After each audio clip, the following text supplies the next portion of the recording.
To activate your Chase Bank card, follow these simple steps. First, ensure you have your card and the phone number associated with your account ready. You can activate your card online, by phone, or through the Chase mobile app. To activate online, go to the Chase Bank website and log into your account. Click on the account you want to activate the card for. Then select the Manage Account option and choose the Activate Card option. You will be prompted to enter the card number and the expiration date.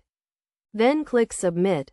To activate by phone, call the number on the sticker on your card or the back of your card.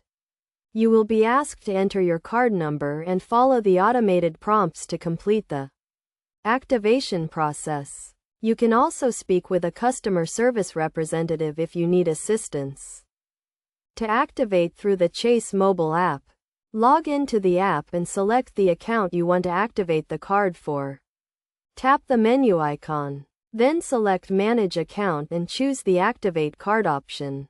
Enter the card number and expiration date. Then tap Submit.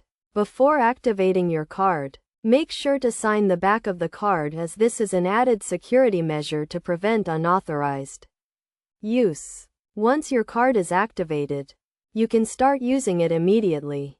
It is essential to keep your card and account information secure to prevent unauthorized transactions. Regularly review your account activity and report any suspicious transactions to Chase Bank Customer Service. By following these steps, you can quickly and easily activate your Chase Bank card and start enjoying the benefits of your new account.